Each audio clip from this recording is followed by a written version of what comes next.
I always thought working for a CEO would be a dream job. The prestige, the opportunities, it felt like a stepping stone to my future. But now, as I sift through confidential files at midnight in the sterile office, I wonder if I've made a huge mistake. It started innocently enough. I was tasked with routine admin work, organizing the CEO's documents, and keeping the schedule airtight. A week ago, Mr. Calloway handed me a stack of old papers and casually said, "Shred these. No need to review them." Something felt off. Mr. Calloway, meticulous to a fault, rarely trusted anyone with important documents, let alone ones labeled confidential. Curiosity got the better of me, so I skimmed through a few pages before feeding them to the shredder. What I found turned my blood cold: bank statements, offshore accounts, falsified revenue reports. A clear trail of embezzlement stretching back years. I froze. What would happen if he knew I'd seen this? For days, I wrestled with what to do. Reporting him anonymously seemed the safest choice, but Calloway had connections everywhere. I wasn't sure I could trust the system. That's when the strange things began. At first, it was subtle. I'd come home to find a drawer slightly ajar, or my neatly folded clothes in disarray. Then, last Thursday, my laptop pinged, an email from an anonymous sender. "You're in over your head." My chest tightened as I reread the message, my mind racing. Was it him? Did he know I was hesitating? Last night was the worst. I came home late, and as I unlocked my door, I noticed a faint smell, familiar, like Calloway's cologne. The same brand he doused himself with every morning. I nearly convinced myself I was imagining things until I found my favorite mug shattered on the counter. The shards arranged into a smile. My knees buckled, and I clutched the edge of the sink to steady myself. Today, I forced myself to act normal. I smiled through meetings and took notes as Calloway presented an investor pitch as though he wasn't a criminal. After lunch, I returned to my desk to find a sticky note stuck to my screen. "Trust is earned." That's when I made my decision. Tonight, I'll go to the police with everything I know. If I don't act now, I'll spend my life looking over my shoulder, wondering if Calloway will one day take the game too far. But as I sit in my dimly lit apartment typing this, the floor creaks behind me. I turn my head slowly, praying it's just my overactive imagination, but the silhouette by the doorway says otherwise. When James got the news about his company's relocation package, he was ecstatic. "It's a chance to start fresh," his wife Kelly said as she packed the last of their belongings. The offer was too good to pass up: free housing, a generous moving stipend, and even a top-rated private school for their daughter, Sophie. The small town of Haven Crest seemed idyllic, tucked between rolling hills and pristine parks. The kind of place where you leave your doors unlocked. But that was 2 months ago. Now, James can't shake the feeling that something is terribly wrong. It began with the neighbors. Friendly, too friendly. The first day they moved in, a couple from across the street appeared with a pie and matching smiles that seemed practiced. There was something hollow about their eyes, something rehearsed in their laughter. "Welcome to Haven Crest," they chimed in unison, their voices eerily harmonious. At first, James brushed it off. Maybe small-town folks were just overly nice. But the strangeness compounded. Every resident seemed to work for Horizon Corp, the same company that had orchestrated their move. Dinners were filled with glowing reviews of the firm, subtle suggestions that loyalty was everything. The first real warning came when James asked his colleague, Greg, about an employee named Adam, who had abruptly vanished from their meetings. "Oh, Adam." Greg's face tightened. He decided Haven Crest wasn't for him. And James pressed. "Where'd he go?" Greg hesitated, his smile twitching. Someplace better, I'm sure.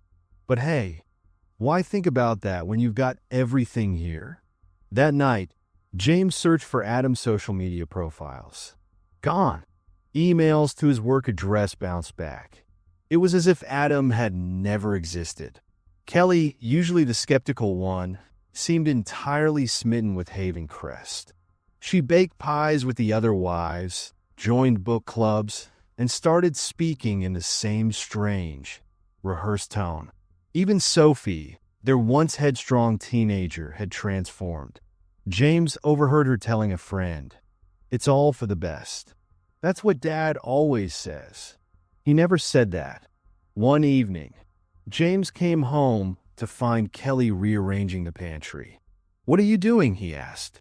"Just keeping things perfect," she said without looking up, her tone flat. Her hand trembled as she aligned a row of cans, labels facing outward like soldiers at attention. That night, he noticed Kelly's phone had been replaced with a basic flip phone. When he asked about it, she smiled vaguely. Simpler this way. The breaking point came when James spotted Sophie's school ID in the trash. "Why would you throw this away?" he asked, holding up the card. She shrugged. "I don't need it anymore." "They said so." "Who's they?" "Everyone," she whispered, eyes wide. James couldn't sleep that night. At 3 a.m., he crept downstairs to search for answers. In the basement, tucked under a box of Christmas decorations, he found the original contract they had signed. The fine print, barely legible, mentioned a compliance clause. Further down, in cryptic legalese, it stated, "Any attempt to terminate participation in the program will result in forfeiture." "Forfeiture of what?" he muttered. A sudden noise, footsteps overhead. James froze. They were slow, deliberate, circling the living room. He knew Kelly was in bed and Sophie was asleep. The steps stopped, and a voice broke the silence. "James, you shouldn't dig into things that don't concern you." It was Greg. By the time he reached the living room, Greg was gone. The door was locked, the windows closed. James felt his world closing in. The next morning, Kelly greeted him with her usual eerie calm. "You should stay home today," she said. "Horizon will understand." He didn't argue. The fear was a weight on his chest, suffocating. James spent the day researching Haven Crest. No records of the town existed before 5 years ago. Every article or mention of the place led back to Horizon Corporation. He dug deeper, finding names of other families who had moved there and disappeared. That evening, Kelly cooked dinner, humming softly. "You've been so tense lately," she said. "Maybe you should talk to someone. The program offers counseling." James didn't respond. The food tasted like ash in his mouth. That night, he packed a small bag and tried to leave. He didn't get far. As he reversed out of the driveway, headlights flooded his car. 2 black SUVs blocked his path. Greg stepped out, his ever-present smile intact. "Leaving so soon?" Greg asked, tapping on the driver's side window. James stared ahead, gripping the wheel. He thought of Kelly, of Sophie, of their unblinking stares and synchronized words. He backed into the garage and killed the engine. Greg leaned closer, his voice low. "It's all for the best, James. You'll see." "When I got the letter, I thought it was a mistake. Congratulations. Your child has been selected for a full scholarship to the prestigious Walton Academy." It felt like a dream. I had never applied. I didn't even know the school existed until that moment. But as a single mom working 3 jobs, I couldn't say no to an opportunity like this. Chloe deserved more than I could give her, and Walton promised the best: small classes, personalized attention, a future worth dreaming of. The first day started well enough. Chloe was excited, clutching her new backpack as we walked through the grand gates. The air felt heavy, like the school was holding its breath, waiting for us to cross the threshold. The headmistress, a severe woman named Mrs. Hargrove, greeted us with a smile that didn't reach her eyes. "We have high expectations here, Mrs. Klein. Walton shapes the best minds." At first, everything seemed fine. Chloe came home with stories about her teachers and new friends. But then the changes began. She started waking up at 4 a.m., whispering something about mandatory morning reflection. "Reflection?" I asked. "What does that even mean?" She shrugged, avoiding my eyes. "It's just something we do. They say it helps us focus." The school's rules grew more invasive. Daily progress reports were sent to my phone, detailing Chloe's every action. "Chloe smiled 12 times today," one said. Another noted, "Chloe exhibited hesitation before answering a question in math." One night, she came home with a small black device clipped to her shirt. "What is that?" I asked, alarmed. "It's for tracking," she said casually. "They said it helps monitor how well I'm adapting." I tried to call the school for answers, but I was met with a cheerful automated message. "Walton Academy is committed to your child's success. All inquiries are handled during designated hours." Chloe's behavior grew more robotic with each passing day. She started using phrases like, "Obedience is the path to excellence," and "every choice reflects character." It was like the life was draining from her, replaced by something cold and mechanical. I decided to visit the school unannounced. The gates were locked, but I managed to slip in behind a delivery van. Inside, the atmosphere was suffocating. Students marched in straight lines, their eyes downcast. In a classroom, I saw a teacher pacing between rows of silent children, all wearing identical expressions of forced concentration. I found Mrs. Hargrove in her office, her face unreadable as I demanded answers. "This isn't a school," I said. "It's some kind of experiment." Mrs. Hargrove's smile sharpened. "Mrs. Klein, Walton is a gift. We shape children to thrive in the real world. Your Chloe will graduate as one of the finest minds of her generation." "And at what cost?" I shouted. Her eyes narrowed. "You agreed to our terms when you accepted the scholarship. Chloe belongs to Walton now." I felt my stomach drop. "Belongs to Walton?" I whispered. She slid a contract across the desk, my signature glaring back at me. In the fine print, buried among legal jargon, were the words, "Transfer of guardianship." I snatched the paper. "You can't enforce this." Her smile didn't waver. "You're welcome to withdraw her. But be warned, noncompliance results in consequences." I stormed out, my heart pounding. Back home, I packed Chloe's things, determined to get her away from Walton. But when I picked her up from school, she looked at me like I was a stranger. "We can't leave," she said, her voice flat. "They said you'd understand if you just listened." "Listen to what?" I snapped. She didn't answer. Instead, she reached in her bag and pulled out a small black envelope. Inside was a photo of us taken just hours earlier, inside our house. That night, the phone rang. A man's voice, calm and measured, said, "Mrs. Klein, disrupting Chloe's education will have dire repercussions. Let her stay. It's what's best." I slammed the phone down, my hands trembling. They were watching us, controlling us. I didn't sleep. At dawn, I crept into Chloe's room to wake her, only to find her bed empty. Panic shot through me as I searched the house.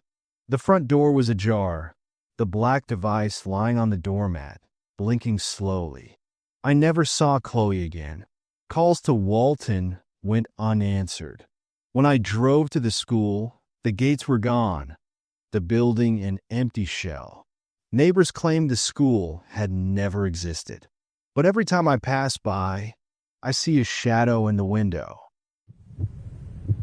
It started as a typical freelance gig, A courier service I'd never heard of offered me $10,000 to deliver a package across the country. No questions asked. The job came with one rule. The package must be delivered within 24 hours, no exceptions. Why me? I asked the man on the other end of the phone. You were recommended, he replied, his voice clipped and matter of fact. It felt shady, but I was drowning in debt and the money was too good to pass up. The package arrived at my door that night. A plain black briefcase with a combination lock. Inside was an address scribbled on a card. Somewhere in rural Utah. Drive safe, the delivery guy said with a knowing smirk before walking off. The first few hours were uneventful. The roads were quiet, the night air cool against the open window. But as I hit the interstate, a nagging sensation of being followed set in. I glanced at the rearview mirror for the 100th time. A black SUV trailed me at a steady distance. It could have been nothing, but it felt deliberate. When I changed lanes, so did they. When I sped up, they matched my pace. The hairs on my neck stood up as the realization hit. This wasn't a coincidence. I pulled into a gas station under the bright fluorescent lights, hoping the SUV would drive on. It didn't. Instead, it idled in the far corner of the lot, its windows darkened like empty sockets. My heart pounded as I filled up the tank. A part of me wanted to abandon the delivery and call the police, but what would I even say? Back on the road, the SUV closed the gap. High beams flooded my car, blinding me momentarily. I tightened my grip on the wheel, trying to focus, but every instinct screamed at me to stop and confront them, or flee. Around 3 a.m., exhaustion set in. I pulled over at a rest stop, the SUV disappearing into the horizon. For the first time, I dared to inspect the briefcase more closely. The lock's numbers were set to 0000, and against my better judgment, I twisted the dials. Inside were neatly folded documents and a USB drive, alongside photos of a man, smiling in some, lifeless in others. My stomach churned as I recognized his face from the news. A political figure recently reported missing. The word target was scrawled across one of the photos in thick black marker. A voice in my head whispered, "You're part of something bigger than you realize." As I sat there frozen, the sound of tires on gravel snapped me back to reality. The black SUV rolled into the lot, its headlights off. 2 men stepped out, their movements deliberate. I slammed the briefcase shut and sped off before they reached me, the adrenaline erasing my fatigue. Hours later, I neared the Utah border. The sunrise painted the sky in hues of pink and orange, but the beauty of it felt mocking. My phone buzzed with a message from an unknown number. Deliver the package or face the consequences. I tossed the phone onto the passenger seat, shaking. Every mile felt heavier than the last. The address loomed closer, the weight of the briefcase unbearable. Was I delivering evidence or a death sentence? When I finally arrived, the address led me to an unmarked building in the middle of nowhere. The windows were boarded up, and the paint peeled like dead skin. A single figure stood outside, dressed in a crisp suit. He raised a hand in greeting, but his expression was blank. "Hand it over," he said as I stepped out, my legs like lead. "What's in it?" I asked, holding the briefcase tighter. The man tilted his head slightly, his eyes cold. "That's not your concern. You've been well compensated." Something inside me rebelled. The photos, the USB drive, the man's lifeless eyes. It was wrong. I took a step back, my grip tightening. The man's demeanor shifted, his posture tensing like a predator preparing to strike. "You don't want to do this," he said, his voice low. But I did. I hurled the briefcase into the bushes and ran back to my car. The man shouted something I couldn't hear over the roar of the engine as I sped away, gravel spraying behind me. I didn't stop until I crossed state lines. My phone buzzed again, the same unknown number. You made a mistake. I tossed the phone out the window, my hands trembling. For weeks, I scanned the news, waiting for something, a headline, a report, anything. Nothing ever came. The briefcase, the photos, the SUV, they all vanished as if they never existed. But some nights, I wake up in a cold sweat, my phone ringing in my dreams. Always the same number. Always the same message. You made a mistake. The phone buzzed on my nightstand, jolting me awake. It was 2:47 a.m., and the city's hostage crisis unit never called unless it was something big. I answered, my voice groggy, but before I could say anything, the captain barked, "Get downtown. It's a bank standoff." I was out the door in minutes, the crisp night air slapping me awake.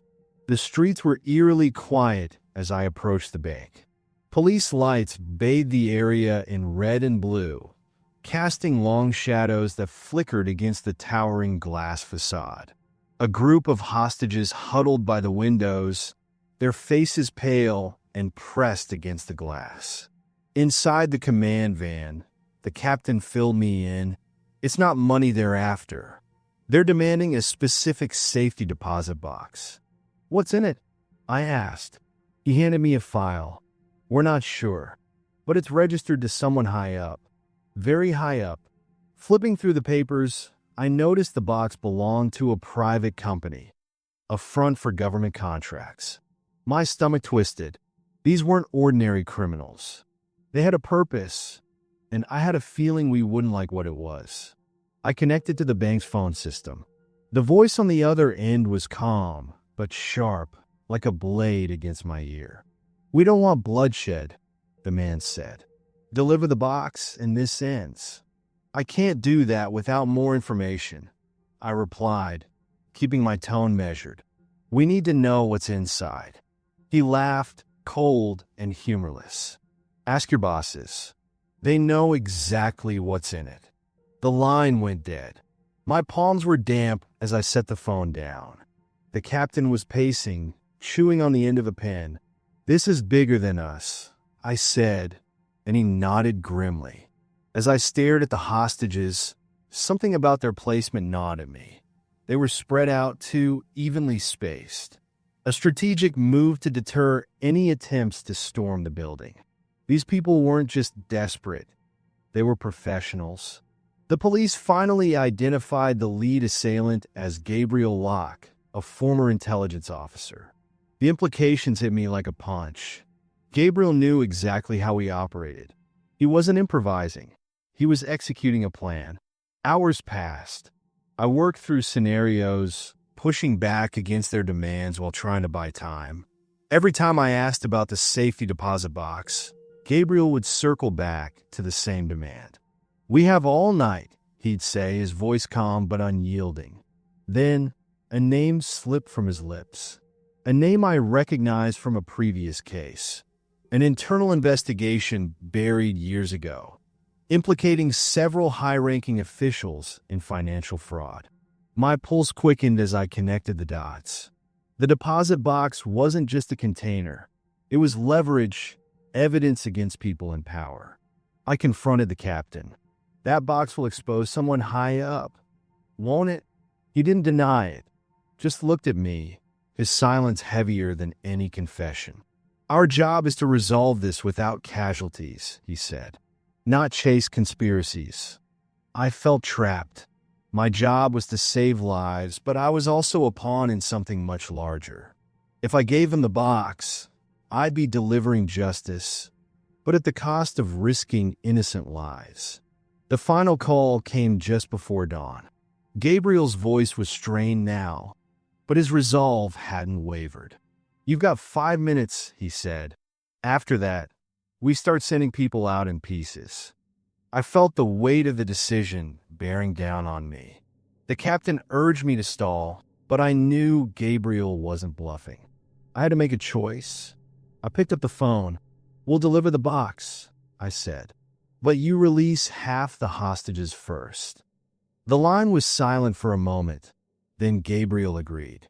The box was brought in, a plain, unassuming case carried by an officer who refused to meet my eyes. I walked it to the entrance myself, every step feeling like a betrayal. The hostages were freed as promised, but Gabriel and his crew vanished with the box into the chaos of the city. Later that morning, the news broke. A leaked cache of documents exposing decades of corruption, implicating figures I'd once trusted. The captain didn't speak to me after that. I wasn't sure if he was angry or just resigned to the fallout. As for me, I couldn't shake the feeling that I had betrayed someone, maybe everyone. Justice had been served, but it came at a cost I still don't fully understand.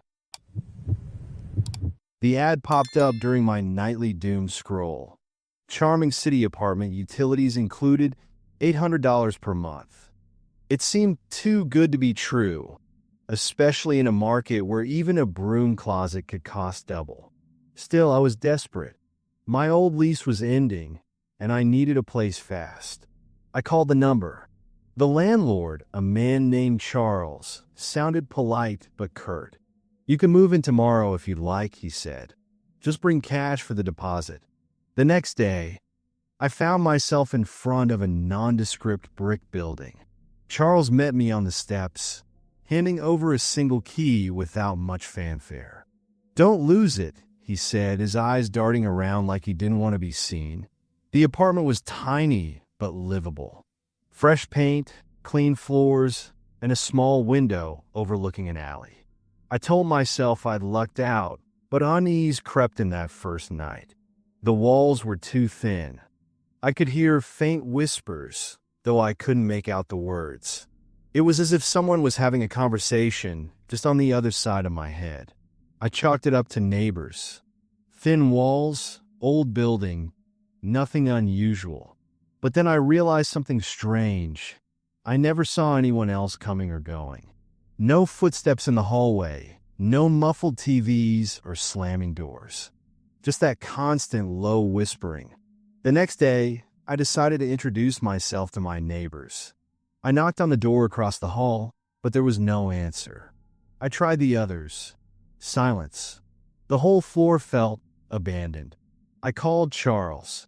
"Hey, is anyone else living here?" He hesitated. "You're the only tenant right now. Renovations, you know?" His answer didn't sit right. If the building was empty, where were the whispers coming from? That night, the whispers grew louder. They seemed to surround me, echoing from all directions. I tried to focus on my laptop, but my screen suddenly blinked off, replaced by a single sentence typed across the black screen. "You don't belong here." My stomach dropped. I slammed the laptop shut and grabbed my phone to call Charles. No answer. I tried again, but the line went dead. The whispers crescendoed, their tone now angry, accusing. I ran to the door, ready to leave, but the key wouldn't fit in the lock. My hands trembled as I yanked at the knob, but it wouldn't budge. Then I noticed something chilling. All my belongings, the few boxes I had brought, were gone. The apartment was empty, just as it had been when I first walked in, as if I had never been there. I didn't sleep that night. When dawn broke, the lock finally clicked open, and I bolted. Outside, the building looked different, dilapidated, with boarded-up windows and a faded condemned sign hanging over the entrance. I never found Charles, and the address disappeared from every listing I checked. It was as if the apartment, like the whispers, had never existed at all. When the offer came, it felt like a dream. Our small nonprofit, struggling for years, had caught the attention of Turning Global, one of the largest corporations in the country. Their proposal was generous, a partnership that would triple our funding and expand our reach. At the first meeting, I sat in their sprawling boardroom, dwarfed by floor-to-ceiling windows and a long polished table that reflected the city skyline. The Turning executives were warm, almost too enthusiastic. Together, they said, "We'll change the world." The first few months were a whirlwind of progress. With Turnian's funding, we launched new programs, expanded into underfunded areas, and hired desperately needed staff. But the cracks started to show when they introduced their enhanced accountability measures. A team from Turnian arrived unannounced one morning, installing tracking software on our computers and surveillance cameras in our office. For donor transparency, they explained, it felt invasive, but we didn't have the leverage to say no. Things escalated when they proposed a new initiative, community profiling. The goal, they claimed, was to identify vulnerable populations for targeted aid. But as I reviewed their data requests, my stomach turned. They wanted details that had nothing to do with charity, private information about people's habits, locations, and relationships. It was surveillance disguised as altruism. When I raised concerns, their smiles hardened. "This is how modern philanthropy works," one executive said. "You're either part of the solution or you're in the way." I started digging on my own, late nights in the office, piecing together what little I could from their cryptic directives. It became clear that the charity wasn't their focus. It was control. Our programs weren't just helping communities. They were monitoring them, gathering data for reasons I couldn't yet understand. The final straw came during a board meeting. Turnian proposed a pilot program to collect biometric data from recipients of our services. "If you don't evolve, you'll be left behind," they warned. My objections were met with silence. One by one, my board members avoided my gaze, their loyalty already bought. That night, I drafted my resignation letter, but before I could send it, I found an envelope on my desk. Inside was a photo of me at home, taken through my living room window. A handwritten note read, "Your family depends on you doing the right thing." I never resigned. I stay now, not to comply, but to find a way to stop them. Every day, I sit in meetings with smiling executives, knowing they're watching my every move. For now, I play along. The first notification came through my phone. Evacuation order for District 9 effective immediately. Remain calm and follow instructions. I thought it was a glitch. There'd been no sirens, no warnings on the news. Just silence, thick and oppressive. As a journalist, I couldn't ignore it. I grabbed my bag, camera, and notepad, rushing to the edge of the district. The streets were already deserted, abandoned cars lining the road. It was eerie, like the entire city had vanished overnight. When I reached the barricades, a man in military fatigues blocked my path. "Press pass or not, no one goes in," he barked. Behind him, the district stretched out like a ghost town. Rows of empty houses stared back at me with dark windows. "What's going on?" I demanded. "Containment exercise," he said, his voice flat, rehearsed. "You're cleared to stay within the district for documentation, but don't cross the inner perimeter." Containment? There were no signs of a disaster, no smoke, no chemical gear. Just an empty city being swallowed by an uneasy quiet. Over the next few hours, I wandered through the empty streets, snapping photos. Everything was untouched, meals still on tables, TVs still glowing faintly in living rooms. It was as if the residents had left mid-thought. I interviewed a few stragglers who'd refused to leave. They all said the same thing. No one knew why the evacuation had happened, only that soldiers had come door to door, urging compliance. They said it was for our safety, an older man muttered, clutching a photo of his wife. But safe from what? As night fell, things turned darker. Literally. The power grid shut off with no warning, plunging the district into shadow. I stayed in a small cafe, huddled with a battery-powered lamp, trying to piece together the fragments of the story. That's when I heard it, a hum, low and rhythmic like machinery coming to life underground. It grew louder, reverberating through the floor. I looked outside and saw a faint glow coming from the horizon, just beyond the restricted perimeter. I stepped out into the street, aiming my camera toward the glow.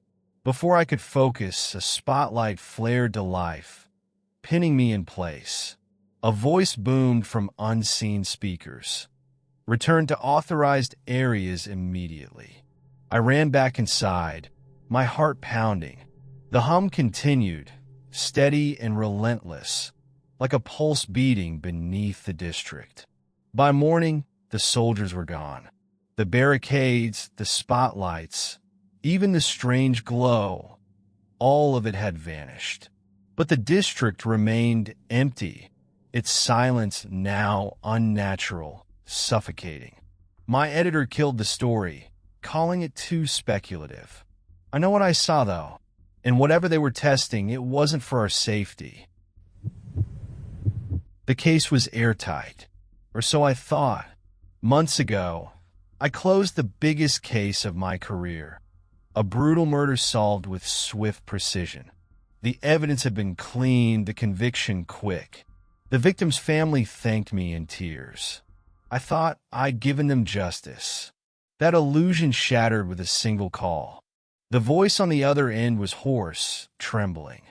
"Detective Moore, you don't know me, but I didn't kill anyone." I recognized the voice immediately. It was the man I'd put away. My grip on the phone tightened as he continued. "Look at the evidence again. Really look." I should have hung up, but the words stuck to me, burrowed under my skin. That night, I pulled out the case file. The discrepancies were small, but undeniable. A fingerprint report swapped for another. A piece of evidence logged days before it was discovered. The deeper I dug, the worse it got. Someone had manipulated the case, and I'd been too blinded by the pressure to notice. I confronted my captain the next morning. "There's something wrong with this case," I said, laying out the altered reports. He didn't even flinch. "Drop it, Moore. The department doesn't need another scandal." I left his office seething. If no one else would pursue this, I would. My search led me to a storage unit owned by one of my colleagues. Inside, I found stacks of files and unlogged evidence. Everything pointed to a network of corruption reaching deep into the precinct. And worse, there were photos of me, records of my movements, as if I was next in line for something sinister. Before I could leave, I heard footsteps outside. My gun was drawn in an instant, but I wasn't fast enough. A figure loomed in the doorway, a familiar badge glinting in the dim light. "You should have let it go," they said. The last thing I remember is the sharp crack of a gun. I woke up in my car hours later, the files gone, my head pounding. The precinct had been cleaned out by the time I returned, the evidence erased. My badge feels heavier now. I'm still a detective, but every case I work, I wonder, am I solving a crime or hiding one? It had been years since I'd spoken to my brother, Ethan.